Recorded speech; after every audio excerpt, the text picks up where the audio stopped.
Alors, on va parler de plein de choses, hein, bien entendu. Dans un instant, il y aura Michel Marie. On va revenir sur plein de choses qui se sont passées. Mais juste avant, on va revenir sur cette affaire, le buzz du jour. Le buzz du jour, vous me croyez si vous voulez, mais c'est la fête du cochon. Ouais.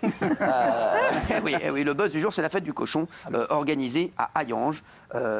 Jacques Cardoz va nous expliquer le buzz du jour. Et je veux remercier Laurent Jacobelli d'être avec nous. Merci Laurent Jacobelli. Bonsoir Cyril. Juste petit aparté, oui. Laurent Jacobelli. On me dit à 99%, et moi je l'aime bien en plus, donc moi je dis quand j'aime bien, quand j'aime pas, ouais. Ce serait Xavier Bertrand le prochain Premier ministre. C'est pas une bonne nouvelle. Attendez. Voilà une mauvaise nouvelle, on commence mal la soirée. Mais arrêtez, c'est mieux que ce qu'on nous avait annoncé. Ah non, franchement, pour moi, c'est le mieux de tout ce qu'on nous a dit. Ah, on va pas être d'accord là-dessus. Ah, mais je vous jure, alors. Vous aviez qui alors attendez, moi je suis bon, on n'est pas président de la République, mais moi ça me pose un problème. Mais vous préférez qui de ceux qu'on a dit parce que en 2 secondes. Xavier Bertrand, il a dit tout le mépris qu'il avait pour les électeurs du RN, tout le mépris qu'il avait pour nous. 11 millions d'électeurs. Dans un moment où la France, elle est fracturée, on va mettre un Premier ministre qui est arrivé avant-dernier dans la compétition des LR pour la course à la présidentielle et qui déteste le premier parti de France. Ça promet pour la cohésion et ça promet à l'Assemblée nationale. Je suis pas sûr que ce soit un facteur de réconciliation. Dans tous ceux qui ont été proposés... Un truc plausible. Non, à Lucie Casté. Non, mais pour l'instant, le casting de la télé-réalité du Premier ministre, c'est pas bon. On va trouver quelqu'un d'autre, de beaucoup plus neutre. Donc qui ? Moi, je l'ai pas. Honnêtement, je l'ai pas. David Lisnard, c'est bien. Ah oui. Le maire de Pour l'instant, il n'a pas été proposé. Oui, je sais, mais c'est celui qui vous convient le mieux, il paraît. De tous les noms que vous avez dit, c'est le moins pire. D'accord. Maintenant, il faut voir avec qui il gouverne et ce qu'il propose aussi. Parce qu'attendez, là, on parle du Premier ministre. Il va falloir trouver un ministre de la Justice pour remplacer Dupond-Moretti, un ministre de l'Éducation nationale. Vous avez dit ça en premier. Parce qu'il y a urgence. Là, il y a urgence quand même. On commence par le pire, vous savez. On va du plus mauvais au meilleur. Dans le meilleur, on va passer la soirée à le chercher. Non, arrêtez, Gérald Darmanin, il est bon. Bon, allez. Pas génial quand même sur l'immigration. Je vais pas vous froisser toute la soirée, je vais pas dire non à tout le monde. Mais allez-y, froissez-moi, j'adore ça. J'irai au pressing après. Franchement, allez-y, Laurent, ça me dérange pas. Vous voyez, on se dit tout. En plus, on se dit tout. Ça va. Oui, c'est vrai. Ouais, franchement, ça va. Et c'est pour ça, vous voyez quoi, qu'on se dit la liberté d'expression. Vous voyez ou pas, je vous jure, dans cette émission, et on est en direct, et voilà, et je le dis. Et moi, je reçois tout le monde avec le sourire, je le dis. Le seul que je n'ai pas reçu avec le sourire, c'est Louis Boyard. Mais au départ, je l'ai reçu avec le sourire, et puis il est parti. Voilà, il a fait son show. Mais c'est vrai que je reçois tout le monde avec le sourire. Laurent Jacobelli, c'est toujours un bonheur, en tout cas, de vous recevoir. Mais moi, je suis très heureux d'être là, et j'ai envie de dire, j'ai envie que cette émission, elle puisse durer longtemps, qu'on l'enlève pas aux Français. Je trouve que supprimer la chaîne préférée des Français de la TNT de l'offre par l'Arcom, c'est pas responsable. Parce que vous êtes populaire, on vous dit de vous taire, c'est pas responsable. Et moi, j'ai fait un lien avec l'affaire qu'on va évoquer. Voilà. Il y a des gens qui détestent ce qui est populaire. Il y a un lien. Ils ne le supportent pas. Exactement. Quand les Français sont heureux, quand les Français se marrent, quand les Français passent du bon temps, quand les Français sont rassemblés, ça les gêne. Ils préfèrent manger leur quinoa, rentrer chez eux en trottinette électrique et regarder le replay de Quotidien. C'est vrai. Voilà. Mais je vais vous dire, et moi, je respecte les gens qui regardent Quotidien, qui mangent du quinoa. Tout le monde a le droit. Exactement, tout le monde a le droit. Mais il y a les deux. Passer les uns. Exactement, faut garder tout le monde. Et je suis tellement d'accord avec vous sur la fête du cochon, je vous jure. Parce que, pourquoi c'est le buzz du jour ? Parce que c'est beaucoup plus important et beaucoup plus grave. Vraiment, ça dit énormément de choses, cette histoire de fête du cochon. Et ça rejoint tellement ce qui se passe actuellement avec l'Arcom. Jacques Cardoz, racontez à nos téléspectateurs le buzz. La fête du cochon, il y en a partout en France. Depuis très longtemps, c'est une fête ancestrale. Mais par son tweet, Jean-Michel Apathy en a fait un événement Rassemblement national, puisqu'il vous a apostrophé en disant que c'était très grossier. Oui. Alors là, c'est quand même assez surprenant parce que ça n'a rien de grossier, la fête du cochon. Parce que Jean-Michel Apathy a mis un tweet, voilà. J'ai du mal à croire qu'un député de la nation se livre à cette grossièreté. En même temps, il s'agit de Laurent Jacobelli du Rassemblement national, le même qui qualifiait son collègue député de racaille. Non mais franchement. Il mélange tout, cet homme-là. C'est insupportable. Ça sent quand même la haine, non ? On sent que là, il n'est pas complètement serein dans ses baskets. Il est haineux, c'est un haineux. Du mépris, c'est terrible. C'est grave. Moi, ce que je lui propose, c'est de venir à la fête du cochon. De venir faire la fête. Une fête simple, rigolote, où on mange, où on danse, où on s'amuse avec son voisin, où on écoute Patrick Sébastien, on danse sur les sardines. Une joie toute simple. Et ça, il est incapable d'imaginer ça. Comprenez-vous la polémique ? On va poser la question. Attendez, parce qu'il y a Patrick Sébastien. On n'a pas compris, en fait, quel est le problème. C'est quoi la grossièreté ? Le problème, c'est quoi ? Parce que expliquez-nous, Jacques Cardoz. Le problème, c'est juste ce tweet. Non, mais il se passe quoi à la fête ? Ce tweet, c'est la grossièreté. Il qualifie la fête. Justement, je vais y venir. Des fêtes de cochons, il y en a plein partout en France et elles ont des allures très très différentes. simplement des concours de lancer de saucissettes parfois, des élections de Miss. Voilà, ça revêt plein. On ne maltraite pas les animaux. On ne maltraite absolument pas les animaux. Il dit que c'est un truc de beauf, façon en gros. très ancestrale, ça vient de la tue du cochon. Oui, mais ça, c'était il y a très longtemps. C'est quelque chose qui ne se fait plus aujourd'hui. En tous les cas, pas en public, évidemment. Parce qu'on peut mettre l'affiche, voilà. Il se moque des fêtes de village, il dit que c'est des trucs de beauf. En gros, c'est ça qu'il dit. Non, mais lui, Michel Apathy. il se permet de tout juger. Bah, c'est ça. Voilà. C'est insupportable. Et puis surtout, là où il fait une erreur qui est fondamentale, c'est qu'il veut faire croire par son tweet que ça a un lien direct avec le Rassemblement national. Il y a une seule ville, en fait, où c'est le Rassemblement national qui l'organise. Ah oui. C'est à Hayange, puisque c'est un membre du Rassemblement national qui a créé cette fête du cochon en 2014 depuis qu'il est élu. Mais en réalité, lorsqu'on regarde un peu partout, Cyril, à Crépy-en-Valois, il y a 30 000 visiteurs, alors que la fête existe depuis 50 ans. Dans le Var, à Val, tu dois connaître, à Val dans le Var, il existe une fête du cochon depuis Louis XIII. Donc Jean-Michel Apathy a un petit peu tout faux. Elle existe depuis Louis XIII parce que... S'il vous plaît, on va réagir après. Voilà, juste, il y a Patrick Sébastien qui est avec nous, puisque Patrick Sébastien était à la fête du cochon. Et il a tenu à répondre à Jean-Michel Apathy. Patrick qui est avec nous en FaceTime. Mon Patrick, quel bonheur de le revoir. Ça va mon Patrick, t'es magnifique. Oh, je vais très très bien. C'est très très bien, je me suis régalé à cette fête du cochon. J'écoutais ce que vous disiez, ils ont raison. Les fêtes du cochon, ça existe depuis... En plus, quand j'ai signé le gala, je ne savais même pas que c'est une fête du cochon. Il y a des fêtes des vendanges, il y a des fêtes du mouton qui existent, il y a plein de fêtes comme ça. Et les gens qui étaient là, ils étaient 10 000 sur la place, ils ne sont pas encartés RN, c'était des braves gens qui viennent manger, danser, ils étaient 10 000 à chanter sur mes chansons. Je vois pas... Alors Apathy l'a ramené, évidemment. J'ai dit ce que j'en pensais, c'est qu'il était au journalisme ce que mes chansons sont à l'opéra lyrique. Donc son jugement, on s'en branle, quoi, en gros. Moi, j'ai chanté tout l'été, j'ai fait 30 spectacles, j'en ai encore à faire dans des municipalités complètement différentes. Je fais pas de politique, je viens pour faire plaisir aux gens, mais c'est vrai que tu as raison. Ça rejoint un peu ce que tu disais sur l'Arcom tout à l'heure. C'est la fracture de deux France. Il y a une France qui méprise l'autre. Tu vois, par exemple, tu as un mec comme Philippe Catherine que j'adore. Moi aussi, je l'adore. Je l'aime beaucoup. Ouais. Je l'adore. J'adore sa folie. Enfin, lui, il a le droit d'aller à poil à France Inter et sur le service public. Moi, j'ai même pas le droit d'y aller habillé. Tu vois, moi, je suis interdit sur le service public. Tout ça, ça me casse un peu les couilles, mais en même temps, les vrais gens, excuse-moi, mais les vrais gens, moi, je suis allé dans cette ville, j'ai discuté avec le maire, j'ai discuté avec les députés, c'était des gens charmants, les gens qui étaient dans la salle, il y avait des petits, il y avait des mamies, il y avait tout. Putain, mais laissez-nous... je sais que c'est honteux d'être populaire, mais laissez-nous vivre notre vie comme on peut. Il n'y avait pas d'excès, il n'y avait pas de... Les gens se bourraient pas la gueule comme des malades, il n'y a pas eu d'agression, il n'y a pas eu de trucs comme ça. C'est juste l'envie de... moi, je me bats depuis des années pour ça. On m'a viré de la télé pour ça, tu te rends compte? Mais je sais. Je suis interdit sur le service public, alors que j'ai rien dit de méchant, juste parce que je suis ce que je suis. C'est quand même gravissime, quoi. Excuse-moi. Alors, je me plains pas de ça, parce que j'ai la chance d'avoir tout un public. J'ai fait une boîte de nuit cet été, le papa de Laetitia Hallyday, l'Amnésia, qui est la plus grosse boîte de France. Il y avait 4500 gamins qui chantaient sur mes chansons. Ils n'étaient pas encartés non plus, quoi. Je veux dire, faut arrêter. Faut nous laisser respirer un petit peu. Non, voilà.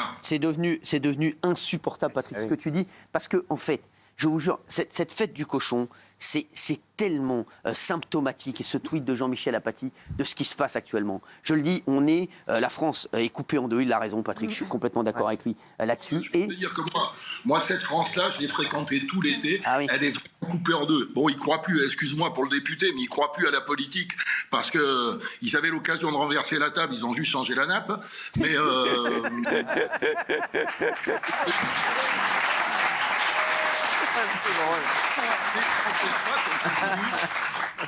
On continue dans les spectacles à s'éclater. Moi, je vois tous les gens qui viennent. Tu sais, ils parlent de ça. J'ai chanté à Berein, c'est à côté, en Moselle, c'est pas loin.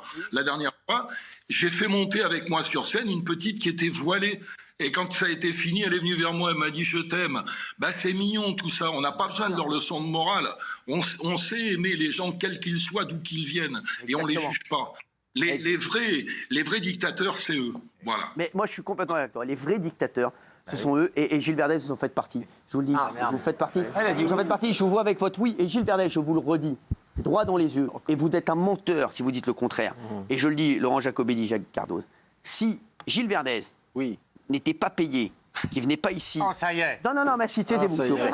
S'il venait pas ici, il serait le premier à nous tirer dessus et à mettre des tweets contre nous. Je le signe parce que vous ne pouvez pas, Gilles Verdez, avoir toutes les idéologies et toutes les idées que vous développez ici et dans toutes mes émissions et dire derrière que c'est catastrophique ce qu'a fait l'Arcom. Vous auriez été derrière Jean-Michel Apathy, vous auriez été derrière tous ceux qui nous tapent dessus, et comme je l'ai dit hier, ceux qui se réjouissent aujourd'hui seront ceux qui seront sanctionnés demain, je vous le dis. Et c'est Gilles Verdez, j'aimerais bien savoir pourquoi vous comprenez la polémique. Ah oui, et Gilles Verdez... Je suis curieux aussi de savoir ce qu'il y a de grossier, de faire la fête les uns avec les autres, à écouter Patrick Sébastien et à manger, faire des lancettes être aussi. heureux. Je vais vous dire ce qu'il va dire, moi, parce que je le connais par cœur. Ça, j'ai pas à parler. Non, mais, vous avez une vague idée. Une vague idée, c'est vrai. Exactement. Mais si ça avait été fait par ses potes de la LFI, il aurait dit que c'était génial. Si, il aurait dit que c'était génial.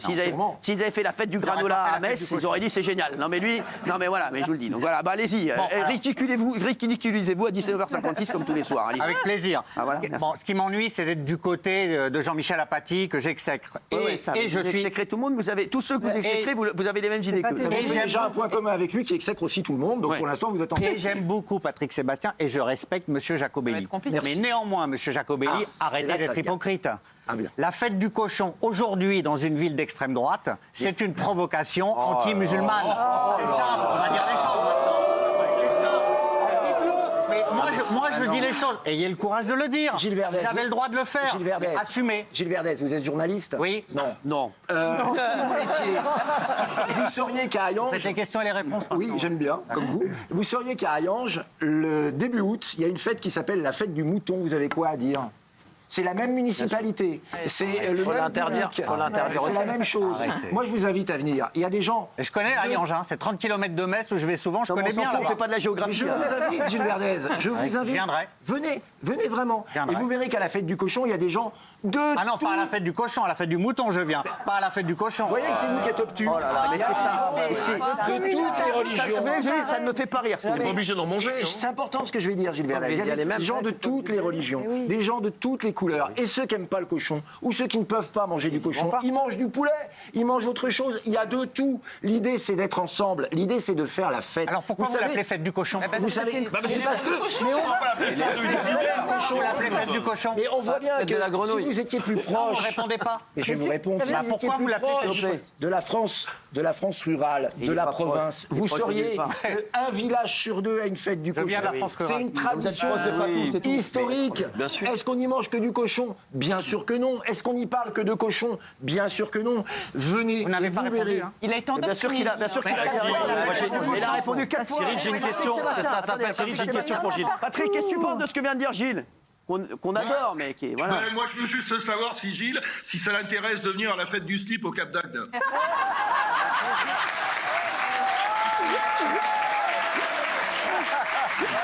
Il a raison.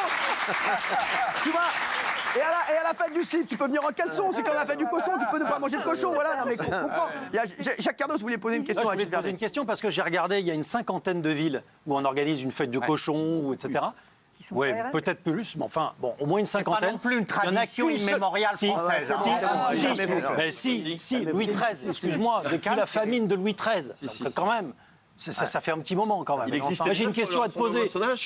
Comment tu réagirais si c'était un maire écolo, un maire d'hiver droite? Parce que c'est le cas là de toutes les villes que j'ai citées. Je suis contre les fêtes du cochon. Pourquoi Par contre, je suis pour l'abolition des Tu as fêtes. commencé ton laïus en disant. Mais si ça avait été Mathilde Panot. Je suis pour l'abolition des fêtes du cochon. Elle l'aurait jamais fait. Il faut abolir la. Gilles, Mais rien que la Gilles Verdez. Laurent Jacobelli. Gilles Verdez, Laurent Jacobelli. l'idée n'est pas d'abolir nos traditions, n'est pas de renoncer à ce qui fait la vie de nos villages. L'idée, évidemment, est de n'exclure personne, et c'est exactement le cas. Vous nous demandez d'arrêter quelque chose qui est une tradition en France, mais on est fiers d'avoir La cette fête du tradition. cochon. Vous Oui, savez bah oui, quoi oui, oui. Gilles Verdez, votre ami, parce que c'est votre ami finalement de fête. Qui est mon ami? Monsieur Apathy. Oui, c'est votre mon ami. ami. Il a dit C'est votre qu'il ami. voulait Ah non, là, vous raser. m'insultez. C'est votre ami. Mais non, Il a dit- C'est votre ami. non, c'est pas mon ami. Si, comme Monsieur Mathilde Jacobelli, moi je vous respecte, respectez-moi. Non, c'est votre ami. Il a dit qu'il C'est pas voulait mon raser. ami, non mais Cyril. Gilles Verdez. Il a dit Oui, qu'il Laurent voulait- Jacobelli, arrêtez de m'appeler Gilles Verdez. Ah, c'est votre Moi, je vais nom, vous c'est appeler votre Laurent nom, non Jacobelli, c'est bon. Ou alors on va balancer. appelez-le Souleymane. Faites-moi plaisir, appelez-le Souleymane. Ça lui fait plaisir. Souleymane. Voilà, là il est content. Bon, Jean-Michel Apathy a dit il faut raser le château de Versailles parce Souleymane. qu'il y en a marre qu'on. Mais je suis pas Jean-Michel Apathy, qu'on voit allez lui un culte dire. à la grandeur de la France. Mais nom d'un chien, on est ce qu'on est. Oui, on va dans ces fêtes. Oui, on s'amuse. Et il y a des gens, Gilles Verdez, qui n'ont pas forcément les moyens tout au long de l'année d'aller voir des concerts. Là, c'est gratuit. Avant la rentrée scolaire, alors qu'ils vont recevoir leur feuille d'impôt, alors qu'ils ont un problème au boulot, pendant une journée entière, ils font la fête. Pendant une journée entière, ils voient des stars comme Patrick Sébastien. Vous pouvez pas imaginer la générosité qu'a donné Patrick sur scène, à quel point le public a été heureux. Il y avait des sourires. Moi, je suis resté jusqu'à 23h. Les gens souriaient encore. Ce bonheur-là, vouloir priver ces gens-là de ce bonheur, c'est honteux. C'est vivre à Paris dans un petit cercle, en ignorant ce qu'est la France. Vous ignorez, comme Jean-Michel Apathy, ce qu'est la France. Venez, je vous invite à Hayange, vous sortirez, vous serez complètement différent. Je suis sûr que le maire, Fabien Engelmann, sera ravi de vous recevoir. Géraldine Maillet. Mais je trouve que c'est pas honteux. Moi, je trouve que c'est très grave, Gilles. En fait, ce que tu dis, à mon avis, tu es complètement endoctriné. En fait, tu es aveuglé. Oui. T'arrêtes pas de dire que tu es contre le racisme. En fait, c'est toi qui crée le racisme. C'est ça. Tu Mais c'est ces gens-là qui créent le racisme. Divise des communautés. C'est toi qui fracture et qui divise la France. C'est-à-dire que tout le monde peut se mélanger. En quoi, à la fête du cochon, on peut aller à la fête du cochon, on peut aller à la fête du tofu. Il n'y a pas que les musulmans qui mangent pas de cochon. À ce moment-là, est-ce que Gilles, est-ce que par exemple Cyril, lui, est choqué par la fête du cochon alors qu'il est juif et qu'il mange pas de cochon? Il va pas, c'est Il n'y a pas de problème. Voilà. Il y va Les fêtes pas. du vin, Et je ne suis pas choqué également par la fête de l'amour. Voilà. Et de la même manière, y si va le pas. tweet, on va pas se mentir, si le tweet avait été fait par le président Hollande ou à l'époque le président Chirac, qui était tout le temps dans toutes bien les sûr. fêtes du cochon, du jarret, du je sais pas quoi, voilà, il n'y aurait pas eu de polémique. C'est juste parce qu'effectivement, c'est un élu du Rassemblement national qui pose évidemment. problème et qui fait réagir. Voilà. Juste, Patrick, est-ce que Patrick est encore avec nous Je suis là. Patrick, tu sais quoi, je vais te dire un truc. Tu sais que c'est toi qui m'avais dit le premier, parce qu'on se parle beaucoup tous les deux, et il y a 5-6 ans, tu m'avais dit, tu vas voir, c'est en train de tourner, il y a un truc que t'aimais pas qui se passait en France, et tu me disais, tu vas voir, les bien-pensants, ils vont prendre trop de place, ça va nous faire beaucoup de mal. Tu me l'avais dit. Tu sais, symboliquement, quand on m'a viré, je dis juste symboliquement parce que c'est pas grave, quand on m'a viré de France 2, sous prétexte que j'étais un homme blanc de plus de 50 ans, au passage, on a dit aux 3 millions de personnes ou 4 millions de personnes qui me suivaient, allez vous faire foutre. Vous n'avez pas le droit de regarder ça. On vous prive de ça. Voilà ce qui s'est passé. Personne n'a réagi. Le fameux Arcom, là, je les ai pas entendus là-dessus, hein, mais personne n'a réagi là-dessus. C'est pas grave, parce que moi, je continue, je suis très heureux comme ça. Mais symboliquement, ce genre de mise à l'écart, et je ne suis pas le seul, et ce qui t'arrive en ce moment prouve exactement la même chose. Je t'ai passé un message hier soir en te disant que cette idéologie était partie pour éradiquer certaines personnes. Je suis désolé, mais une idéologie qui éradique certaines personnes, ça, c'est du racisme. Ça, c'est de la ségrégation. Voilà pour moi ce que c'est. Et je te l'avais dit, mais je ne sais pas si on s'en sortira. Voilà. On va s'en Il nous sortir, reste les t'inquiète gens. pas mon Patrick, on va s'en sortir. Il nous reste, tu sais, Cyril, moi j'ai passé un été absolument formidable et je vais continuer. Il nous reste les gens du peuple. Et ceux-là, moi je les adore et je continuerai. Tu sais, quand j'étais à Bahreïn, justement, j'avais un vigile qui était arabe, qui était musulman, et en sortant, il m'a dit « Patrick, je t'adore parce que tu donnes du bonheur à des gens malheureux. » Ah ben, je vais continuer à essayer de donner du bonheur à des gens malheureux. C'est ça qu'on t'aime, et je vous jure que c'est... Moi, tout cet été, je voyais les gens, ils me disaient, voilà, Cyril, on t'attend, on a hâte, c'est notre bonheur du soir. Aujourd'hui, la télévision, c'est un des derniers seuls loisirs gratuits, voilà, et aujourd'hui, je peux vous dire, il y a beaucoup de gens qui peuvent pas aller au cinéma, qui peuvent pas aller au théâtre, qui peuvent pas se divertir parce que c'est extrêmement difficile, et leur divertissement, tous les soirs, c'est de nous regarder aussi. Et au moins, c'est un divertissement gratuit. C'est même pas gratuit, la redevance. Ouais, mais bon, oui, non, mais Ah oui, voilà, c'est oui, pas gratuit. oui, mais bon, voilà, mais c'est vrai que c'est, en tout cas, ça, voilà, c'est inadmissible ce qui se passe. Et je vous jure,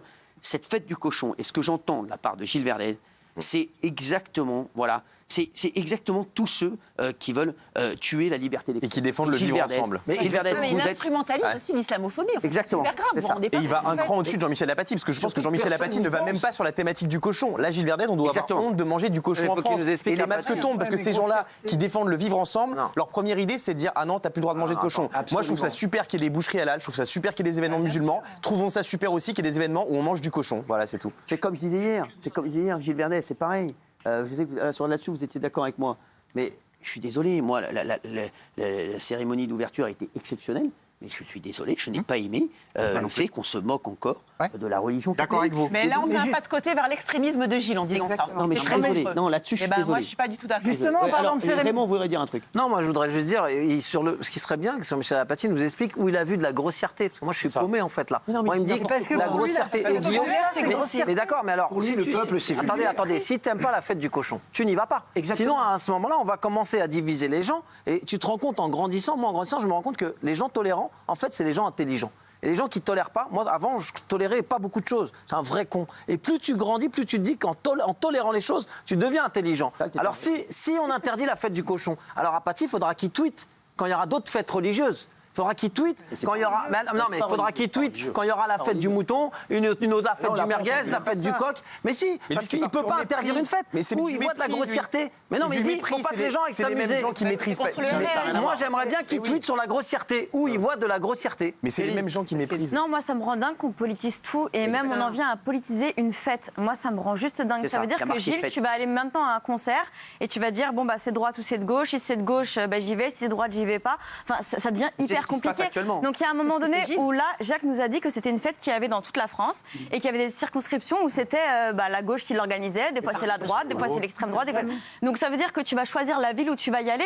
Donc c'est ça en fait. Pourquoi tu es contre la fête du cochon? Quand c'est la fête de la moule, si c'est organisé par la gauche, si c'est par la droite, enfin tu vas tout calculer à chaque fois. Quel est le problème avec la fête du cochon? C'est quand la fête de l'amour?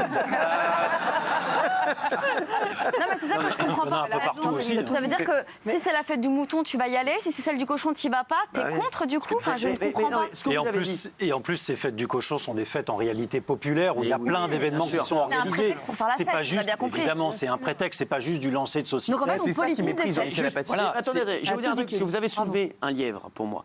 Vous avez dit, les artistes aujourd'hui, on va pas à tel concert, on va pas à tel truc. Et je vous le dis, le problème, c'est que ça devient de plus en plus comme ça. Quand on a vu la Zoé de Zao de Zagazan, Sagazan. on en parlait hier, Zao. qui a tweeté contre moi parce que je recevais en fait des personnes du Rassemblement National, elle a tweeté, fuck Hanouna ou je sais pas quoi, voilà. fuck, Après, gros fuck. voilà, exactement, oui. Et derrière, qu'est-ce que ça veut dire ça, ça veut dire, c'est quoi ce manque de tolérance? Ça veut dire qu'elle, à son concert, elle veut que des gens qui votent comme elle. Non, elle C'est-à-dire, prend tout le monde. Elle prend l'oseille, elle prend tout le monde. l'oseille, Voilà. d'accord, Non, vous trompez pas les mecs. Hein. T'arrives, tu dis que je suis du RN, c'est 50 balles la place. Elle dit bon, bah assieds-toi quand même. Hein, c'est pas grave. Donne des 50 balles. Non, mais vous mais trompez c'est pas sûr. les mecs. Hein. Non, mais ça veut dire qu'à ses C'est concerts, la géométrie variable, ça. Vous inquiétez pas pour ça. Je trouve ça très choquant que l'on puisse remettre en question des fêtes populaires comme ça, qui ont toujours existé Mais bien depuis sûr. des décennies. C'est très choquant ce qu'il ait politise écrit les ça. choses. Ça n'a rien de politique. Et je disais à M. Jacobelli en arrivant, c'est la première fois que je suis d'accord avec lui. C'est incroyable. J'avoue, ça m'a un peu perturbé. hein. vous dites ça à chaque fois qu'il vient. Non, mais c'est fou. Mais Oui. Patrick Sébastien a raison quand il dit qu'il y a deux France, mais à la fois je suis pas d'accord avec lui. Je pense qu'il y a une France des gens qui aiment les fêtes populaires, etc. Et il y a une énorme minorité, une bien toute sûr. petite minorité de gens comme Jean-Michel Apathy. Ils sont dans les médias. Mais qui sont dans les médias. Mais c'est rien, Ça ces fait gens-là, deux ils France dans la n'existent pas politique. dans la vraie vie. Ouais, En dans la politique. termes de numéraire, ce n'est rien. Ces Oui, gens-là, mais alors, personne oui, ne je vous pense dis- comme vous voulez eux. que je dise, c'est la minorité la plus bruyante. Eh oui, La plus influente, bien sûr.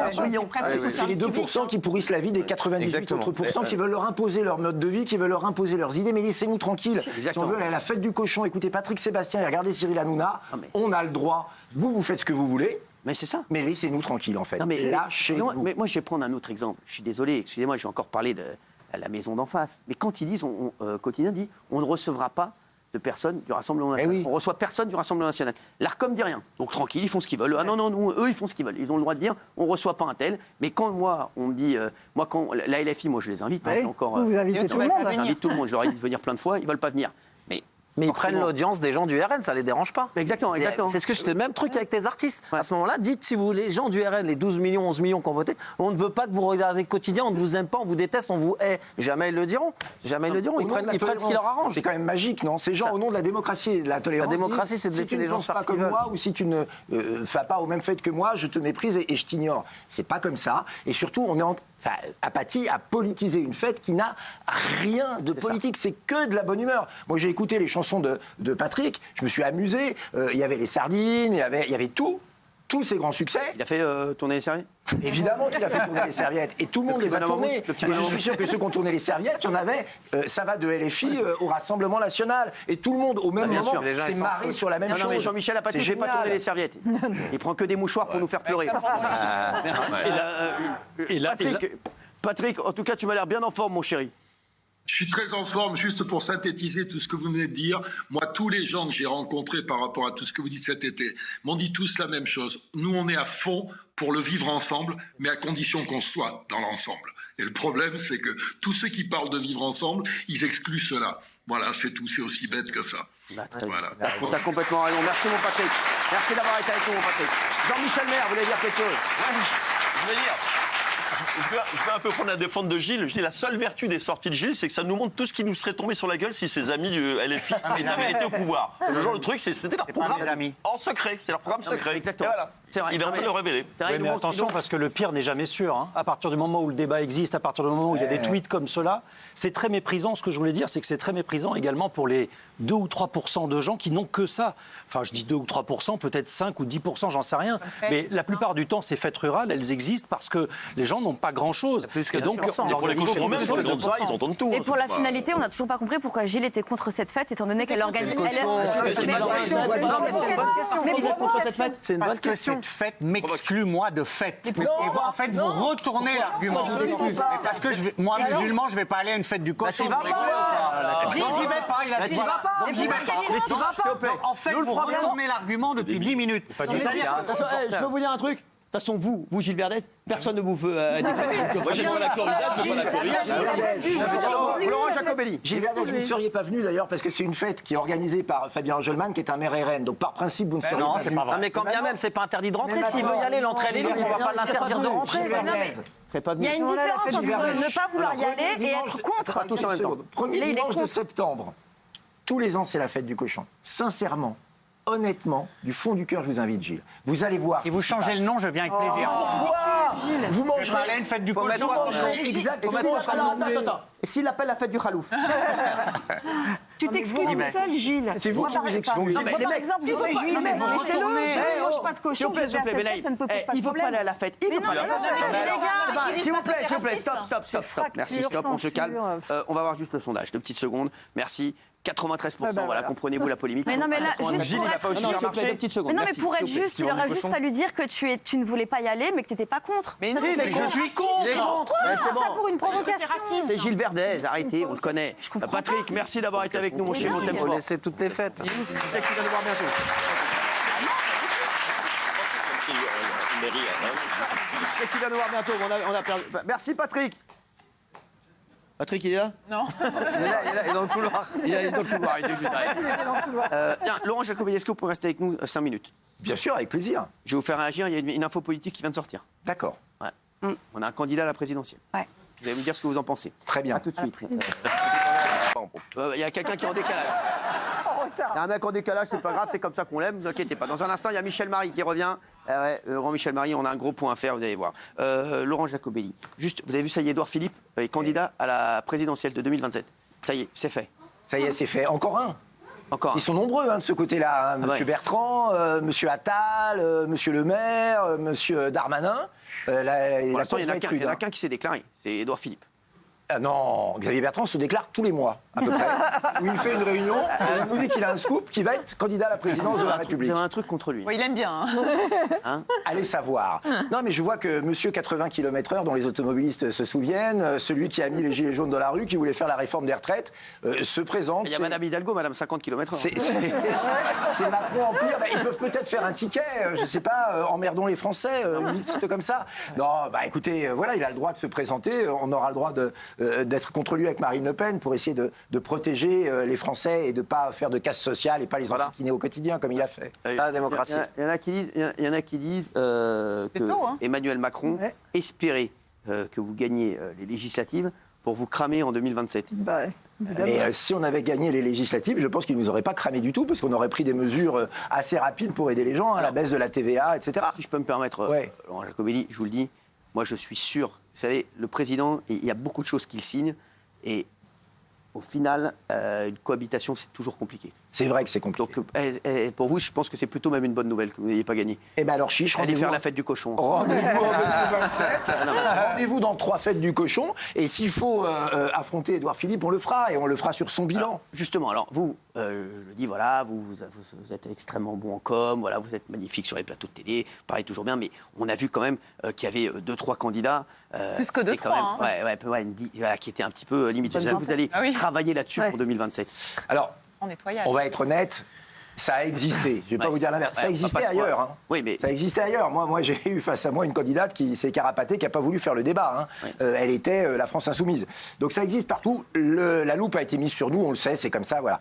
Dont acte. Les Français nous font de plus en plus confiance. On doit être toujours meilleur pour demain assurer la gouvernance de la France. Donc oui, c'est fait. On va bosser dessus dès la rentrée. On se voit le 14 et le 15 septembre à Paris pour peaufiner tout ça avec tous les parlementaires. Et on ne fera pas 2 fois l'erreur, Cyril. Vous voulez que je vous envoie un spécialiste de la com, Gilles Verdez pour vous aider le 14 et le 15? Si vous voulez me faire vraiment plaisir, Cyril, envoyez-le à Édouard Philippe. C'est le plus beau cadeau. Vous y croyez, Édouard Philippe? Président ou pas? Président, non. Candidat, oui. Il a une cote. Oui, il a une cote, c'est vrai, mais il a un bilan. Il a un bilan. C'est quand même lui qui a mis les gilets jaunes dans la rue, hein. La casse sociale, l'augmentation des charges. Oui, il est populaire. Parce qu'il s'est retiré du jeu politique. Vous savez, dès qu'on fait un pas de côté, forcément, qu'on n'a plus les mains dans le cambouis, on est populaire. Non, mais quand il parle, par exemple, il dit « Moi, je vais absolument mettre la retraite à 67 ans ». Donc, c'est pas du tout populaire. Et pourtant, les gens considèrent qu'il est encore très populaire. Bien sûr. Mais il y a une forme d'immobilisme. Quand on n'est pas dans les affaires, quand on n'est pas au combat en permanence, c'est facile, on est tranquille. Et on a l'air un peu d'être la voix de la sagesse. Mais sauf que la voix de la sagesse, quand elle va parler, voilà, ça sera une autre limonade. Et surtout, c'est pas nous qui allons lui faire le plus d'ennuis avant l'élection. C'est ses petits camarades macronistes. C'est M. Attal, c'est M. Darmanin. Ça va être Non, Gérald Darmanin et Édouard Philippe s'entendent bien, là. Ça se passe bien, les deux. Oui, enfin, quand il faudra aller au charbon pour être président de la République, ils s'entendront forcément un peu moins bien. Ça ressemblera probablement plus à du MMA qu'à ils vont voir celui qui a le plus de chance, naturellement, et puis ils vont envoyer celui qui a le plus de chance. Bon, on verra bien, mais écoutez, nous, en tout cas... Il est macroniste. De fait, il a été le Premier ministre d'Emmanuel Macron. Clairement, c'est pas ce qu'on veut. Clairement, on a une autre vision de la France. Il est mondialiste, voilà, et il est ultra-libéral. Il est assez immigrationniste d'ailleurs. Les chiffres l'ont montré. C'est l'inverse de nous. Les Français, ils choisiront. C'est un joli nom, ça s'appelle la démocratie. Je vais vous dire un dernier truc avant qu'on passe aux marches sur la tête du jour. Dites-moi, moi j'ai l'impression que la seule chance de gagner pour Jean-Luc Mélenchon, c'est d'être en face de vous au second tour. Et la seule chance pour vous de gagner, c'est d'être face à Jean-Luc Mélenchon au second tour. Est-ce que vous êtes d'accord avec moi ou pas du tout? Je ne crois pas, au fond, et je vous le dis sincèrement, et Gilles Verdez, je suis vraiment désolé, que Jean-Luc Mélenchon puisse gagner. Voilà. Je pense qu'aujourd'hui, s'il y a un parti qui est extrême, il y en a un seul, c'est lui. Et je pense que les Français ont besoin d'être rassurés et pas d'avoir peur. Les Français, ils ont besoin d'être rassemblés et pas d'être divisés. Quand vous avez quelqu'un, au moment où il y a de l'insécurité, qui dit il faut désarmer la police, pas tout le temps, pas partout, c'est vrai, il faut être honnête, mais il le dit quand même. Quand il y a un problème d'immigration, tous les Français, en tout cas, le reconnaissent, et qui dit qu'il faut régulariser tous les sans-papiers, il y a un problème. Et c'est quelqu'un qui est extrêmement violent.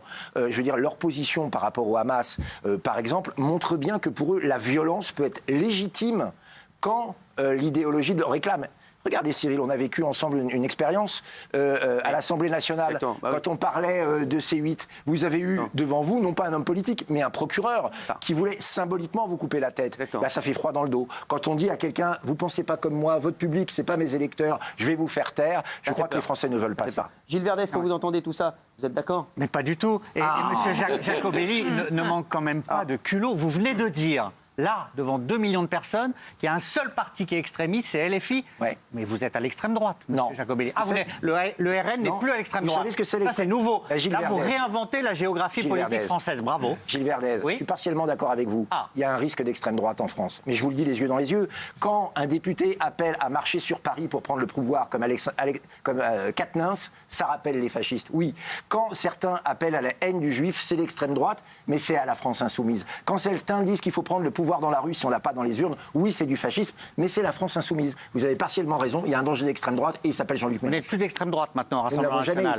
Vous l'avez jamais été. Non, nous respectons la 5e République. Là, on marche sur la tête pour le coup. Citez-moi un moment où nous n'avons pas respecté les règles des élections. Jean-Marie Le Pen n'était pas d'extrême droite. Les règles. Jean-Marie Le Pen n'était pas d'extrême droite. Je veux bien qu'on remonte à Clovis aussi. Mais non, on remonte à Jean-Marie Le Pen. Aujourd'hui, est-ce qu'il y a aujourd'hui un parti qui est un danger pour la démocratie? Jean-Marie Le Pen n'était pas d'extrême droite. C'est la France. Jean-Marie Le Pen n'était pas d'extrême droite. Je connais votre technique. Moi, je vous parle de Mélenchon, vous me parlez de Le Pen. Le Pen, il est candidat à quoi aujourd'hui? En 2024. Bon, et mettez un peu les choses dans le réel. On est en 2024, vous wake up. Enfin. Mais c'est le seul On est en 2024, wake up. C'est le seul argument. Vous répondez pas. En fait, vous répondez jamais quand ça vous dérange. Mais c'est-à-dire que moi, je veux bien qu'on regarde je connais votre technique aussi. Hein. Mais je veux bien qu'on regarde dans le rétroviseur, Gilles Verdez. Aujourd'hui, qui a appelé à marcher sur Paris? Qui a dit il faut que la rue remplace les urnes? Vous allez voter Jean-Luc Mélenchon en 2025? Mais rien ne dit qu'il se présentera. Non, mais bah si, possible. Ça va être qui sinon? Mathilde?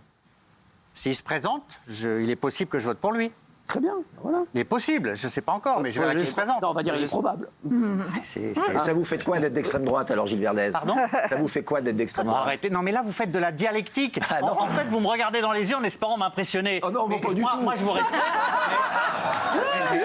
Nullement impressionné.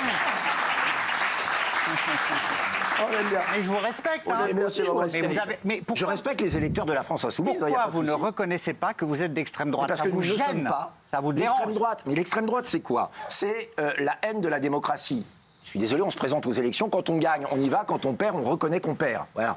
C'est très souvent l'antisémitisme. Je crois qu'aujourd'hui, nous avons montré, prouvé, qu'aujourd'hui, nous voulons défendre nos compatriotes de confession juive contre un danger qui s'appelle l'islamisme, qui est importé en France et que représente Jean-Luc Mélenchon. Et c'est avoir le pouvoir par la force. Jamais, ni dans les mairies, ni dans les départements, ni en France, nous avons utilisé la force. Laurent Jacobelli, ce que veut dire Gilles Verdez, vous pouvez parler, pour vous, le Rassemblement national, je dis Gilles Verdez, a une haine des musulmans, c'est ça? Oui, absolument. Dites-lui. Vous avez la haine des musulmans. Quand vous dites islamisme, en fait, c'est malin parce que vous faites islamisme. Mais moi, je sais. Comment il fait? Dans votre tête, c'est islam, Laurent Jacobelli. Gilles Verdez. Islamiste. Gilles Verdez. Gilles Verdez, quand on Vous n'aimez pas, mais vous n'aimez pas islamiste. Vous n'aimez pas les musulmans. C'est un sujet sérieux, Gilles Verdez. Oui, c'est vrai. Excusez-moi. Quand on est tordu, on imagine toujours que le voisin est aussi tordu. Vous n'aimez pas les musulmans? Bah, laissez-le répondre. Vous savez, quand on dit qu'il faut lutter contre l'islamisme, ce sont des gens qui posent des bombes, qui tuent des vies, qui veulent que les femmes n'aient pas les mêmes droits que les hommes. Il y a récemment un imam qui a dit que le viol conjugal était tout à fait légitime et que la haine du juif était tout à fait légitime. Nous voulons protéger tous les citoyens. Et je vais vous dire, y compris les Français de religion musulmane, qui n'embêtent personne, qui vivent tranquillement, qui respectent la loi. Dans ma circonscription, j'ai des musulmans qui votent pour moi, et vous savez ce qu'ils me disent? Ils me disent, nous on est super contents d'être français, mais on en a marre que certains se servent de la religion pour brimer les femmes, pour cacher leur deal, etc. Et ils votent pour nous. Parce qu'un Français, qu'il soit juif, musulman, athée, catholique, bouddhiste, il a le droit à la sécurité, à la tranquillité et à la laïcité. Notre ennemi, c'est l'islamisme. Point. Que vous mettiez l'accent tonique au début ou à la fin de la phrase, ça ne changera rien. Merci. Gilles Verdez, ça vous va? Non. Merci. Allez boire un coup avec Jean-Michel Apathy, vous vous entendrez bien. Merci Laurent Jacobelli d'avoir été avec nous. Merci. Je préfère boire un verre avec vous qu'avec Jean-Michel Apathy. Avec plaisir, Gilles Verdez. Ça fait plaisir. Bah, allez-y, c'est pour moi. Hein, c'est cadeau, ça fait plaisir. Tiens, il y en a un qui a fait beaucoup parler. Il s'agit de Philippe Catherine, en pleine promotion pour sa chanson Nue. Il est apparu à plusieurs reprises.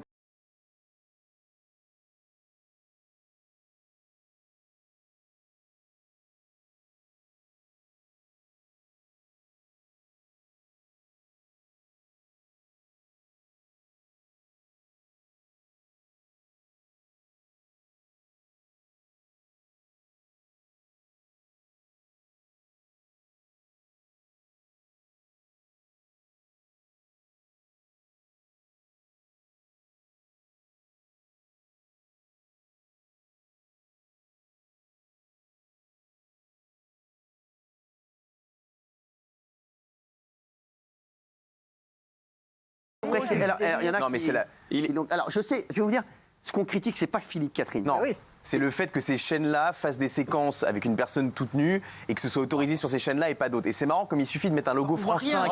Exactement. Mais peu importe. Moi, j'ai adoré le titre de Jean-Marc Morandini qui dit et pendant que Cyril Hanouna se battait sur C8 pour sauver TPMP, sur France 5, le chanteur Philippe Catherine était entièrement nu sur le plateau. Mais c'est ça.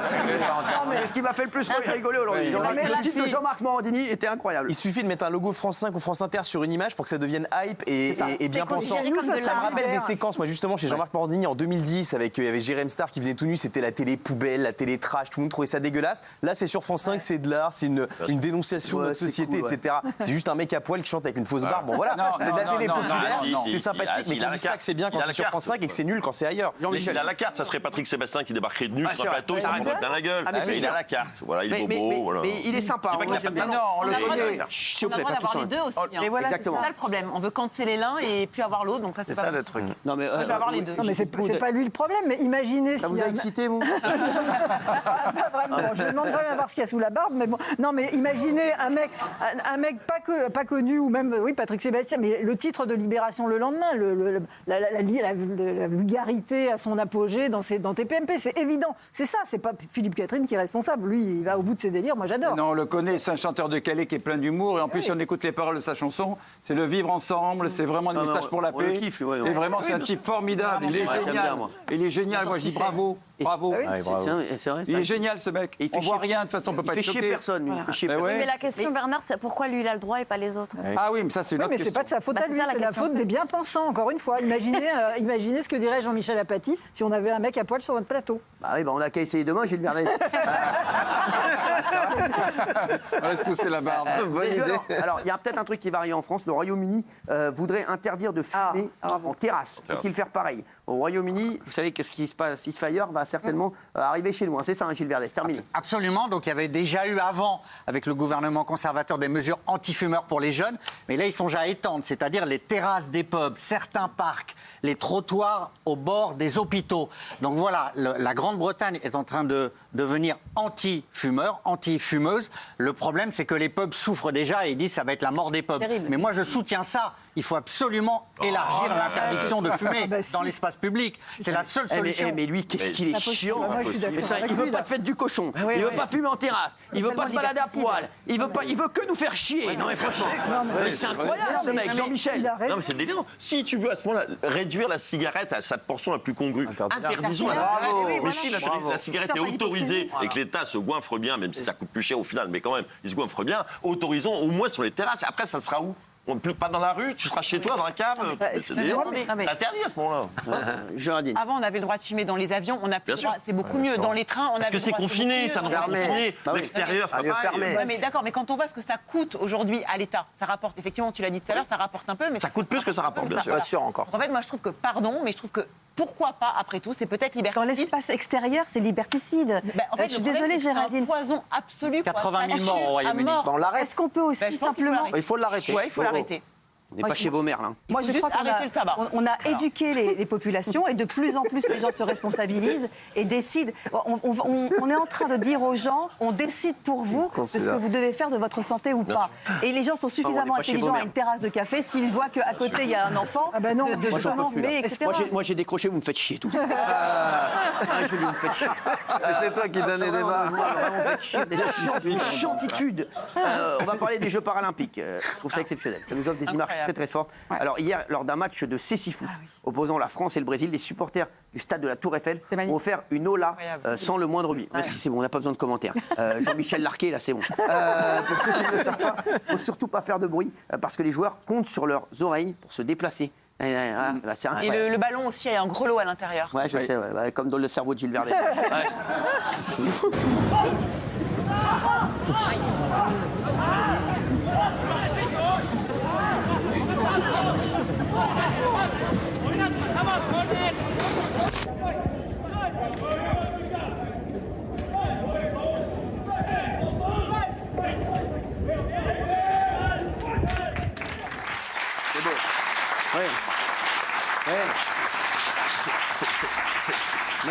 c'est très mignon. Et je regarde les Jeux Paralympiques, je trouve ça fantastique. Plein d'épreuves que j'ai découvertes. Mais là, ils n'ont pas le droit de parler. Donc ils se lèvent en silence. Donc attends, taisez-vous, on comprend rien de ce que vous dites. Bah parce que, écoutez-moi, vous m'entendrez. Non mais sans rien, on dirait que vous passez sous un tunnel. Alors redites depuis le début. Voilà, ils n'ont pas le droit de chanter, ils font une hola en silence. Et alors? C'est le public. C'est génial. Et les sportifs sont aveugles. Quel intérêt? Eux, ils les voient pas, les autres, ils les entendent pas. Quel intérêt? Tu vois le délire? Non mais qu'il est con. Mais catastrophique. Mais t'es catastrophique. Mais quoi? Mais t'es con. Mais comment ils le savent alors qu'ils font la hola? Mais qu'est-ce que ils le savent, les sportifs qui font la hola? Mais ils entendent. Mais il est con comme une salle. C'est con ou quoi? Ah bon, moi je vois pas ce qu'il est con. Mais c'est pour la com, t'es complètement abruti en fait, toi, t'as pas son Viagra. Non mais c'est vrai, t'as pris trop de Bragas, ça manque au cerveau. À mon avis, ça a cogné un truc là. Déjà, quand t'es dans le public, on se lève comme ça, c'est hyper émouvant, il y a une sorte de communion. Ils ne les voient pas. Mais ils entendent le ballon. Tu comprends pas dans la phrase, ils ne les voient pas. Mais en fait, quand tu fais la hola, c'est pour rendre hommage pour les images. au truc. Mais tu sais qu'il y a des voyants avec nous. On n'a plus dit comme ça maintenant. On va leur dire que les gens se lèvent pour eux. Ah, on va leur dire. Sur le terrain, on dit hé les mecs, pendant que vous jouez, il y a des gens qui se lèvent. Mais ils le verront après. Mais ça me change pas, tant mieux. Non mais les mecs, je pensais pas qu'on pouvait sortir une énorme. Ah bah je réfléchis, excusez-moi. Non mais c'est pareil. À 20h36, j'en direct, il fallait la sortir, Gilles Verdez. Non mais même pour une belle image, tu l'as salie. Non, j'ai dit je regarde. C'est irrespectueux des Jeux Paralympiques. Je regarde tous les jours. C'est un symbole extraordinaire, mondial. C'était France-Brésil. Alors arrête Jean-Michel, tu vas pas me faire une leçon de Jeux Paralympiques. Je regarde tous les jours. Tu sais ce que c'est la boccia? Bah quoi? Ah voilà, bah voilà. La boccia, il croit que c'est un restaurant italien. C'est la pétanque molle. Voilà. La pétanque molle. Non mais c'est un symbole mondial extraordinaire. France-Brésil, c'est le match absolu. Et ces gens qui rendent hommage, mais dans le monde entier, cette scène est reprise au pied de la Tour Eiffel. Et toi, tu l'as sali. Mais qu'est-ce que tu es? Quel mépris. Un spectateur, comme tout le monde, un téléspectateur. Quel mépris pour les Paralympiques. C'est joli, quel mépris. Je déteste le mépris. C'est un chat. J'adore. Moi qui suis le champ de la tolérance, vraiment. Là, on a eu un enchaînement de conneries, c'était quelque chose. Franchement, 5 minutes de bonheur. Merci. Les chéris, dans un instant, un an après avoir été poignardé, un adolescent de 15 ans se retrouve dans le même lycée que son agresseur présumé, selon On marche sur la tête du jour. Il y a Michel Marie également qui arrive. On va revenir sur ce multirécidiviste qui incendie une église dans le Pas-de-Calais. Vous allez voir, cette histoire encore est folle. Et bien sûr, on va revenir surtout avec Michel Marie qui sera avec nous dans un instant. Et j'espère que vous direz encore des énormités, car c'est vraiment ça, je me régale. Non mais vraiment, je me régale. Et vous, on peut dire que vous avez fait la plus grosse connerie de la rentrée. Bravo. On essaye, on fait ce qu'on peut. Faites pas ce que vous pouvez, vous y arrivez très bien. Michel.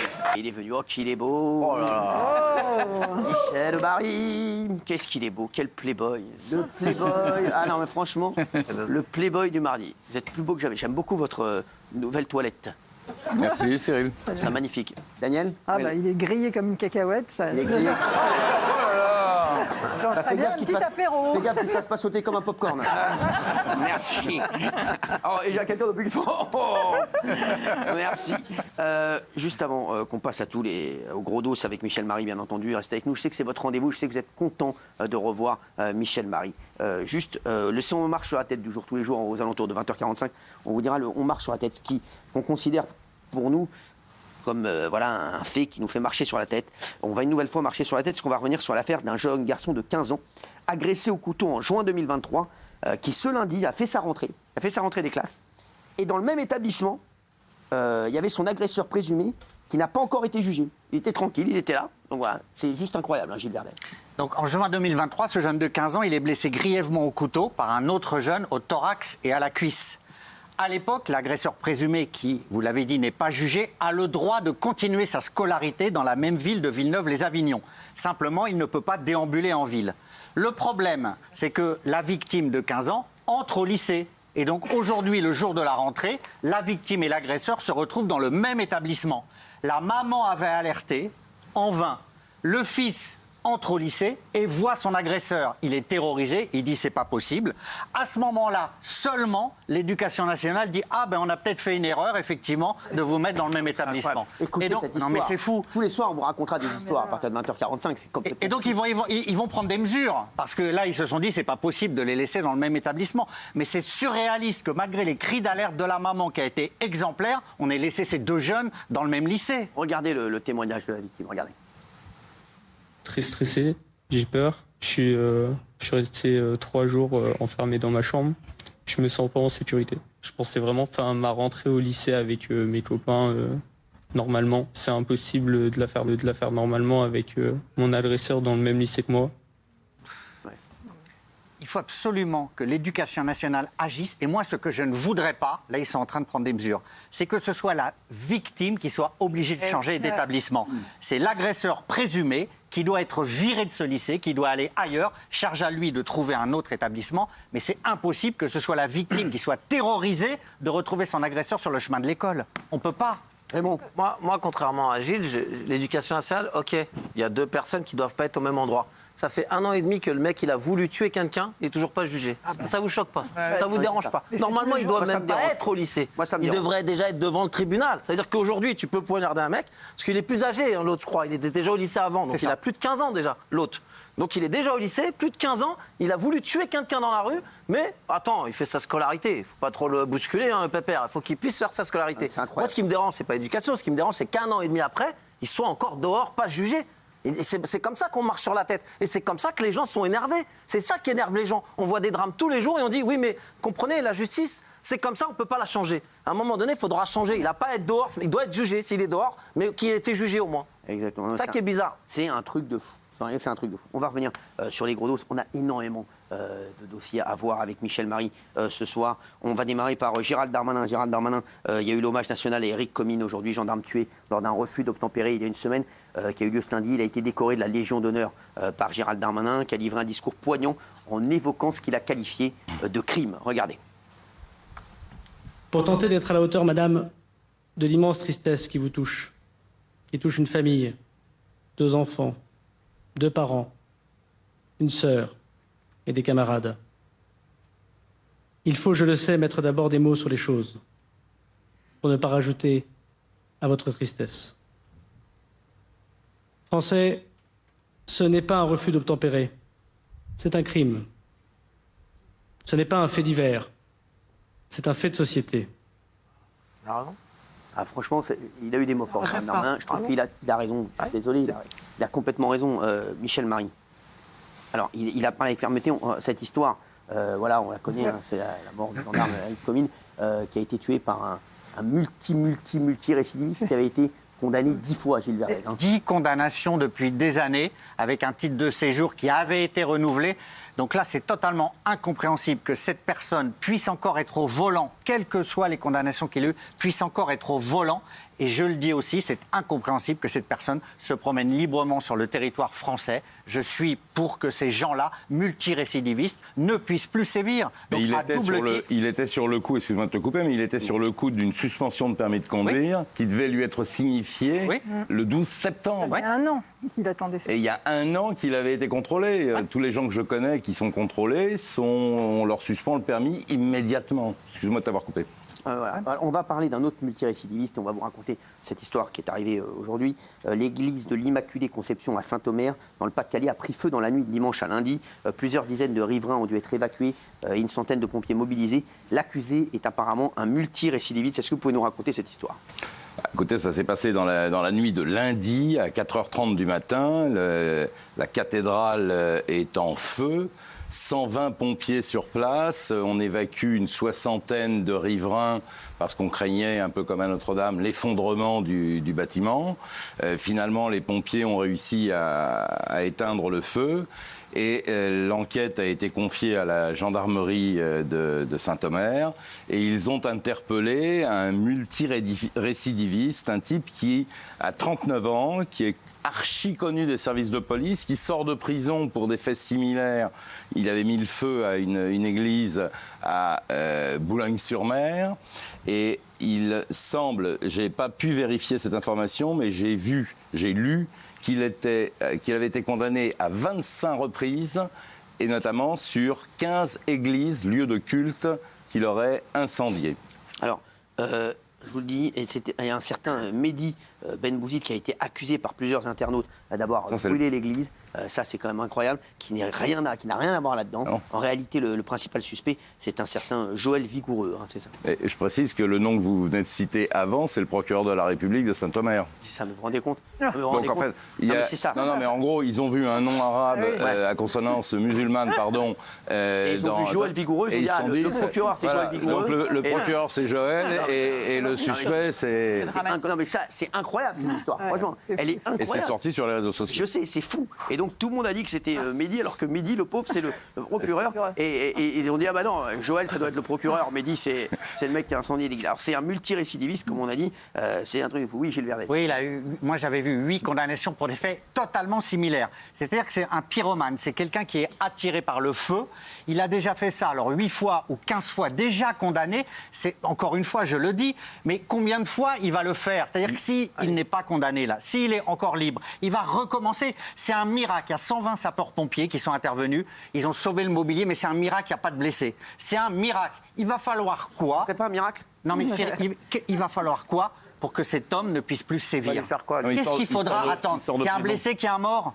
Non, mais ça, il sort de prison, là. Il sort de prison. Il était en prison il y a quelques mois pour des faits similaires.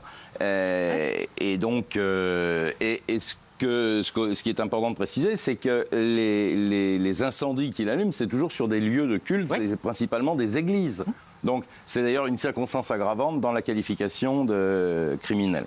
J'aimerais qu'on revienne maintenant sur la disparition de Lina. On se rappelle de Lina, c'était l'année dernière déjà, parce que ça a énormément rebondi dans cette affaire. Lina, est-ce qu'on peut revenir dessus? On va rappeler cette histoire de téléspectateurs, puis on va parler tout à l'heure de vous allez voir cette histoire folle d'un cycliste tué. Vous allez voir encore une affaire incroyable. Alors Lina, je vais essayer de faire simple. Le 23 septembre 2023, Lina... On a parlé ici l'an dernier. On en a parlé beaucoup. Cette jeune fille disparaît, l'enquête est confiée à la section de recherche de Strasbourg, qui enquête tout azimut, le petit copain est un peu suspecté, on s'intéresse à 2 individus qui auraient violé Lina quelque temps avant où l'enquête avait piétiné, et parallèlement à toutes ces investigations, les gendarmes ont fait un travail énorme sur la vidéosurveillance.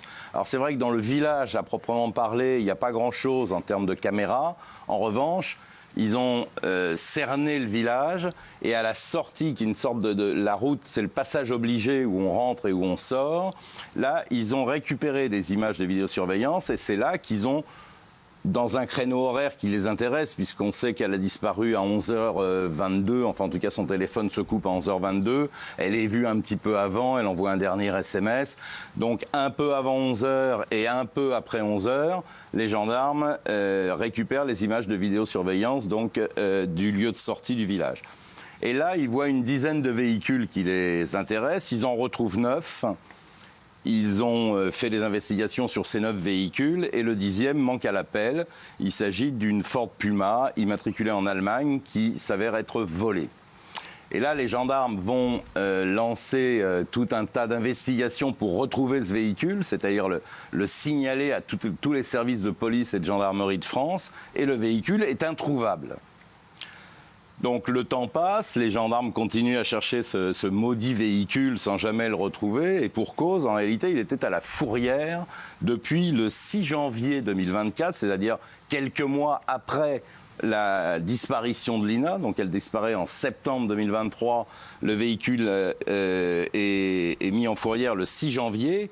Sauf que, et ça c'est le vrai problème dans ce dossier, c'est des douaniers qui contrôlent un véhicule qui trouve suspect, immatriculé en Allemagne, du côté de Narbonne, sur l'autoroute, 2 motards des douanes. Là, on s'aperçoit que le véhicule est volé, que le conducteur, qui s'appelle Samuel Gonin, qui a 43 ans, conduit sous drogue, enfin il a pris de la cocaïne. Il est donc placé en garde à vue, le véhicule est placé à la fourrière, mais normalement, quand on place un véhicule à la fourrière, quel que soit le service de police ou de gendarmerie qui le fait, ou de douane, il faut l'inscrire au fichier. Et ça n'a pas été fait. Et là, c'est le vrai problème, parce que les gendarmes de Strasbourg ont perdu un temps considérable, et vous allez voir les conséquences catastrophiques de cette bévue. Parce qu'entre-temps, Samuel Gonin, il a été condamné à 15 mois de prison avec sursis, on l'a remis en liberté, il habite à Besançon, il est rentré chez lui, et là il se livre à tout un tas de méfaits, il braque une supérette, il agresse une toxicomane, il la séquestre, il arrache le sac d'une vieille dame de 90 ans qui traîne sur plusieurs mètres, et finalement quand même, il est sur la séquestration de cette toxicomane, il va être placé en garde à vue, et là on est le 12 juin 2024, donc il est arrêté le 6 janvier pour le vol de la voiture, 6 mois après, il est enfin placé en garde à vue pour une histoire de séquestration qui ne tient pas. Bon. Sauf que, et là vous allez voir que la police a de la chance ce coup-là, lorsqu'il sort de cette garde à vue blanchie de cette séquestration, il croise un policier qui le regarde et qui dit « mais ce visage me dit quelque chose ». C'est fou. Et en fait, le policier avait vu la vidéo où il braque la supérette, et à ce moment-là, les faits n'avaient pas abouti, enfin en tout cas l'enquête n'avait pas abouti, et là le policier se dit « mais c'est lui ». Et donc il se renseigne auprès de ses collègues, donc là on est le 12 juin, et le 17 juin, ils viennent l'interpeller. Et là, il le sauve d'une tentative de suicide. C'est-à-dire que quand les policiers arrivent pour l'interpeller, il est en train d'essayer de se suicider. Ah oui, c'est un film. Incroyable. Bref, il l'empêche de se suicider, il le place en garde à vue, et là, il va reconnaître à la fois le braquage de la supérette, enfin ça s'appelle un vol-violence, et il reconnaît également avoir arraché le sac à main de cette dame de 90 ans. Et là, eh bien, il est mis en examen, mais il est laissé libre sous contrôle judiciaire. Entre-temps, les gendarmes réussissent enfin à retrouver la trace de cette voiture, la fameuse Ford Puma, qui est depuis le 6 janvier à la Fourrière. Ils vont la chercher, la mettent à l'IRCGN, la démontent en pièces détachées pour essayer de trouver des traces ADN. Et ils vont en trouver, on est fin juin. Ils trouvent des traces ADN, les traces ADN de Lina.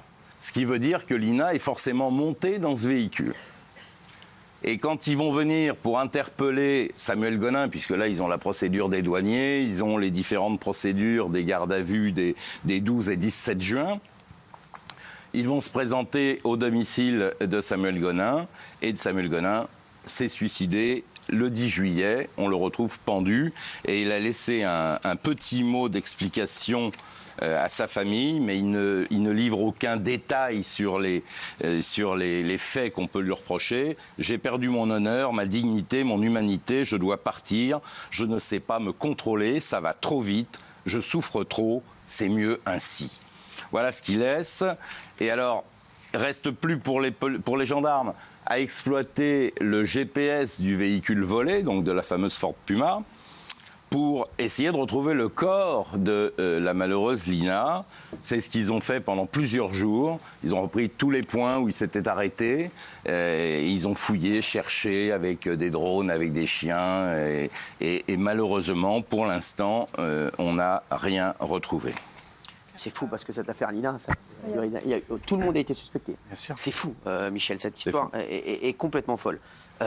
On va passer, on pense fort à la maman de Lina, hein, forcément, parce qu'elle est passée par ses émotions. Alors je précise juste un petit détail, c'est que le téléphone portable utilisé à l'époque par Samuel Gonin n'a jamais borné sur le petit village d'Alsace, la Plaine, le 23 septembre. C'est fou. On va parler, avant de parler de l'affaire du jour à Avignon avec un cycliste tué par une Lamborghini, on va vous en parler dans un instant, accusés de viol, les deux rugbyman, Oscar Gégou et Hugo Radou, sont autorisés à rentrer en France. Je suis tellement heureux pour eux, parce que moi, cette histoire, elle m'avait chiffonné, parce que voilà, j'adore ces deux sportifs qui sont des sportifs incroyables. Et on a vu que cette histoire, c'est vraiment une sombre affaire. Écoutez cette affaire qui est folle, hein. Ces deux internationaux français. Michel. Alors ça a commencé après un test match contre l'Argentine. Ça, c'était le 6 juillet. Et dans la nuit du 6 au 7 juillet, l'équipe fait une troisième mi-temps, comme on dit, chez les sportifs. Ils sont dans une boîte de nuit et il y en a un des deux qui connaît la rencontre d'une jeune femme qui a 38 ou 39 ans, qui est dans cette soirée. Et à un moment donné, tard dans la nuit, séduite probablement par un des deux joueurs, elle accepte de le suivre jusqu'à l'hôtel qui s'appelle le Diplomatic Hotel. Il monte dans la chambre et à partir de là, les versions sont très différentes. Les deux rugbyman disent qu'elle était tout à fait consentante et qu'ils ont eu des relations avec elle consenties. Quant à elle, elle parle de viol, de coups, de viol avec violence contre son consentement. Oui. Et elle présente une dizaine d'hématomes à différents endroits du corps. Alors après, l'affaire a rebondi. Alors oui. Donc c'est ça qu'on va raconter à nos téléspectateurs. Alors donc, en un premier temps, ils ont été mis en examen. Les deux ont été inculpés, parce qu'en Argentine, on dit inculpés. Ça veut dire mis en examen. Malgré les versions divergentes, ils ont été incarcérés pendant quelques jours, je crois une dizaine de jours.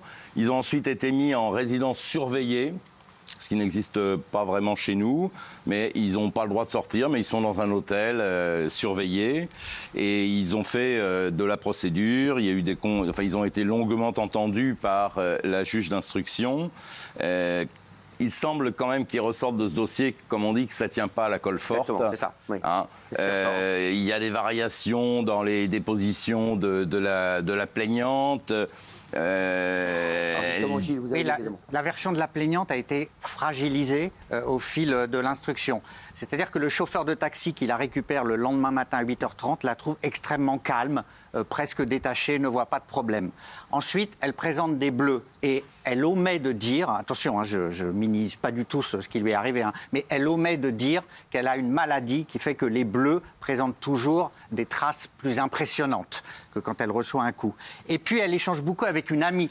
Et avec son amie, il y a des messages qui ont été publiés par la presse. Au début, elle rigole. J'ai rencontré un rugbyman super beau. Bon, c'était violent. Je ne vais pas peut-être utiliser ce terme, mais elle dit c'était très violent. J'ai eu mal, je dois prendre un médicament. Mais elle n'est pas encore sur un acte non consenti. Voilà. Donc, au fil de l'instruction, les magistrats argentins et le parquet considèrent qu'il y a des fragilités dans son témoignage. Et donc, du coup, petit à petit, les charges vont se réduire jusqu'à ce qu'aujourd'hui, les deux rugbymen soient autorisés à rentrer en France. Ils sont toujours inculpés. Il n'y a pas un non-lieu. Exactement, il n'y a pas un non-lieu. Ils sont toujours inculpés de viol en réunion. Ils seront sans doute jugés, on ne sait pas. Mais il y aura peut-être on verra. Mais en tout cas, ils sont autorisés à rentrer en France, ce qui était leur préoccupation première et celle de leur famille. Ils vont prendre l'avion, ouais. Alors là, ils ont été autorisés cet après-midi. Ils avaient déjà récupéré leur passeport et ils cherchaient le premier vol. Ça doit se faire en direct pendant qu'on parle. Ils rentrent tout seuls comme ça. Il y a pas de, voilà. Et là, ici en France, ils vont être libres, donc tranquilles. Ils vont être jugés plus tard. Absolument, ils vont être jugés plus tard s'ils le sont. L'instruction va se poursuivre.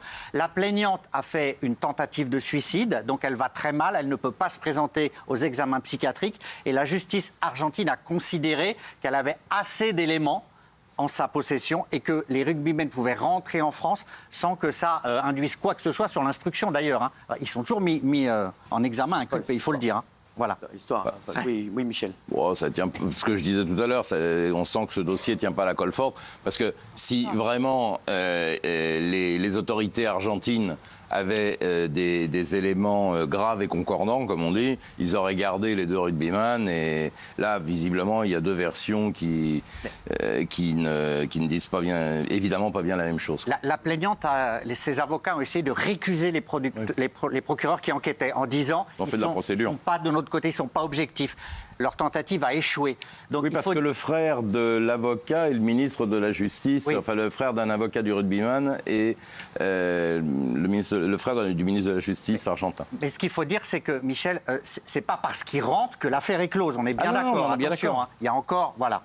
Ça, c'est très important de le dire. Ils seraient restés là-bas s'ils avaient considéré qu'ils... Oui. Exactement. La justice argentine est claire. Il n'y a pas assez d'éléments à charge pour les maintenir. Voilà. La justice argentine a dit texto, il y a des zones grises dans le témoignage, notamment les conversations avec son ami qui ne permettent pas de maintenir en détention les 2 joueurs français. Mais je fais rapidement quand même une petite parenthèse. La justice argentine va quand même très vite par rapport à la nôtre. Je suis d'accord. Je suis d'accord. C'est incroyable. On est en juillet. C'est quand même 2 rugbyman internationaux, des gens connus. Donc c'est un dossier solide. On est en septembre. En gros, le problème est réglé. C'est incroyable. Je suis d'accord avec vous. Nous, je pense qu'on en serait. Encore. Alors, on va passer au gros dossier du jour. Il est 21h07. Vous avez écouté encore cette histoire qui a fait énormément réagir. Racontez-nous, il s'agit d'un cycliste de 51 ans. Michel. Alors, c'est le cycliste est la victime dans cette affaire. Ça se passe dans le Vaucluse. Un jeune homme de 25 ans, je crois, ou 26 ans, conduit une Lamborghini. Et il a à côté de lui, en passager, sa demi-sœur.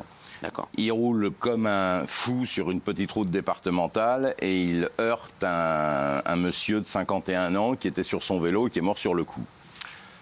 Ensuite, la Lamborghini disparaît, s'évapore dans la nature. Et quelques temps plus tard, le conducteur se présente spontanément, entre guillemets, au service de police. Il s'agit d'un véhicule de location, c'est une Lamborghini qui a été louée sur les réseaux sociaux, sur je ne sais pas quel réseau. Il n'avait pas de permis de conduire. Il est connu des services de police pour trafic de stupes, essentiellement c'est un dealer. Et sa demi-sœur était âgée de 16 ans, elle était passagère du véhicule, a été blessée d'ailleurs dans le choc, dans l'accident. Elle est morte sur le coup. Gilles, vous avez des éléments. Oui. Lui est mort. En fait, ce sont des véhicules de location qui sont immatriculés en Allemagne et qui sont ensuite sous-loués en France, souvent à des jeunes pour un week-end. C'est 2500 € et il se paye une course folle en Lamborghini. Donc là, le jeune, il était avec sa demi-sœur, sans doute a-t-il voulu l'impressionner. Et quand il y a eu le choc, la Lamborghini est derrière vous, voilà, ils ne pouvaient plus l'utiliser, ils se sont enfuis à pied. Et puis le chauffeur de 25 ans s'est rendu compte de son geste et il s'est rendu. Et effectivement, en 2023, il conduisait sous l'emprise de la drogue et de l'alcool. Son permis est suspendu jusqu'à la fin de cette année. Jamais il n'aurait dû pouvoir conduire.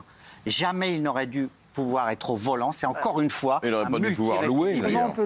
C'est un multirécidiviste. C'est incroyable qu'il ait pu louer. Comment a-t-il pu louer? Maintenant, il y aura des responsabilités à établir. Alors, c'est parfois des réseaux. Et les loueurs expliquent que parfois, ce sont d'autres jeunes, bien sous tout rapport, qui vont louer une voiture. On l'a sur l'affaire de ce policier qui a abattu Naël. Oui. Naël, il avait 17 ans, il ne pouvait pas louer la Mercedes et il l'avait fait louer par je ne sais pas trop qui. Et du coup, il était au volant de cette Mercedes. Il la loue le vendredi, par exemple. Ils vont voir le loueur et puis ensuite, il la prête à des amis. Et là, c'est sans doute ce qui s'est passé parce que le chauffeur en question, le présumé coupable, n'aurait jamais pu louer cette voiture. Et il a commis ce drame. Le cycliste est mort sur le coup. Des témoins décrivent une vitesse folle de la Lamborghini. Voilà, sur la voie rapide, le cycliste a été tué sur le coup. Voilà. Sa sœur également. Sa sœur a été légèrement blessée. Elle a été interpellée à son domicile. Elle est également en garde à vue. Sa demi-sœur de 16 ans. Bon voilà, lui devrait être mis en détention provisoire. Pareil, là, ça va se passer là. Il était en garde à vue. Le parquet, en tout cas, a requis une détention provisoire. Et il pourrait être mis en examen pour homicide involontaire aggravé. Alors, voilà. C'était une route limitée à 70 km/h. Ouais, c'est ça. Alors, on n'a pas encore les éléments, mais selon des témoins, il roulait très, très vite et il ne contrôlait plus le véhicule qui a littéralement fauché le cycliste qui est mort sur le coup. Je dis aux téléspectateurs, il a été testé négatif à l'alcool et aux stupéfiants ce jour-là. C'est ça? Oui, oui. Et il avait déjà à son casier, il est connu pour trafic de stupéfiants, Michel le disait, 5 arrestations et il a reconnu lui-même être un dealer. Voilà. Alors, il y a un petit truc aussi qui est dit dans cette affaire, je le dis à 21h, c'est que l'avocat du suspect lui s'est exprimé. Selon lui, il existe plusieurs zones d'ombre dans l'enquête, notamment concernant l'aspect défectueux de certaines pièces du véhicule. Oui. Donc c'est incroyable ça. Ouais. Tout de suite, il va vouloir dire que la responsabilité de son client est atténuée et il va vouloir une expertise sur la voiture. Il va dire que la vitesse excessive, peut-être, mais en tout cas, est-ce que la voiture était contrôlable? Est-ce qu'il n'y avait pas un défaut? Voilà. Honnêtement, Cyril, on est sur une manœuvre d'avocat. Il fait son boulot, l'avocat. Classique, il fait son boulot. Mais par rapport au drame qui s'est produit, un peu de décence. Non, mais ça ne tient pas debout, son système de défense, on est parfaitement d'accord. Ça ne tient pas debout, Non, ça ne tient pas debout. Enfin, l'avocat, s'il en est là, c'est qu'il n'a rien, entre guillemets, il n'a rien sous le pied. Aller reprocher une défaillance technique du véhicule à un mec qui est archi connu, qui roule comme un dingue, qui a tué un pauvre monsieur de 51 ans, n'ayant pas de permis de conduire, il n'y a pas grand-chose à dire pour sa défense. Hein. Donc là, effectivement, il va dire que, je ne sais pas quoi, que le véhicule était défectueux. Mais enfin, ça n'influencera, à mon avis, en rien le tribunal. Pour se retourner contre le loueur. Gilles. Et beaucoup de gens à Avignon disent que ce n'est pas la première fois qu'il y a des conducteurs comme ça qui bravent la vitesse, qu'il y a des motocyclistes en moto qui font des roues arrière, des rodéos urbains. Beaucoup de gens dans le périmètre d'Avignon, beaucoup d'habitants d'Avignon en ce moment expriment leur colère par rapport à tous ces phénomènes de vitesse excessive. En tout cas, on pense fortement à la famille de ce cycliste de 51 ans. Merci d'avoir été avec nous sur C8. Tout de suite, c'est les randonneurs. Merci Michel.